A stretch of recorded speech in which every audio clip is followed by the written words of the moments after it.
Friends మీరు police యొక్క shirt పైన ఉన్న బ్యాడ్జెస్ గురించి చూసే ఉండొచ్చు. ఇప్పుడు ఐపీఎస్ లెవెల్లో ఉన్న బ్యాడ్జెస్ యొక్క ర్యాంకింగ్ అయితే తెలుసుకుందాం. ముందుగా వచ్చేసరికి ఐపీఎస్ ట్రైనింగ్ లెవెల్లో ఉన్నప్పుడు వాళ్ళ బ్యాడ్జ్ పైన వచ్చేసరికి ఓన్లీ ఐపీఎస్ అని అయితే ఉంటుంది. అండ్ ఫస్ట్ ఇయర్ ట్రైనింగ్ అయిపోయినాక వాళ్ళకి వచ్చేసరికి ఒక స్టార్ అయితే ఇస్తుండ్రు with IPS logo. And second year అయినాక 2 స్టార్స్ అండ్ 3 ఇయర్స్ అయినాక 3 స్టార్స్ అయితే ఇస్తుండ్రు.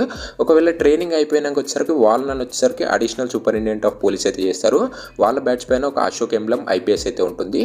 అండ్ నెక్స్ట్ వచ్చేసరికి సూపరింటెండెంట్ ఆఫ్ పోలీస్ అనమాట. అండ్ ఇతని పైన వచ్చేసరికి అశోక్ ఎంబ్లమ్ ఒక స్టార్ అయితే ఉంటుంది, ఐపీఎస్ అని కూడా ఉంటుంది. అండ్ 2 స్టార్స్ ఉంటే superintendent of police and 3 stars ఉంటే deputy inspector of general police అనమాట. నెక్స్ట్ వచ్చేసరికి ఐజీ ఇన్స్పెక్టర్ జనరల్. ఇతని బ్యాడ్జ్ పైన ఐపీఎస్ ఒక స్వాడ్ అండ్ ఒక స్టార్ అయితే ఉంటుంది. నెక్స్ట్ ఏడీజీకి వచ్చేసరికి IPS and Ashok emblem and ఒక స్వాడ్ అయితే ఉంటుంది. డీజీపీ కూడా సేమ్ ఉంటుంది. అండ్ ఇదే అనమాట పోలీస్ యొక్క షర్ట్స్ పైన ఉండే ర్యాంకింగ్స్ అనమాట. And next local level police యొక్క ర్యాంకింగ్ కూడా వీడియో అయితే చేసి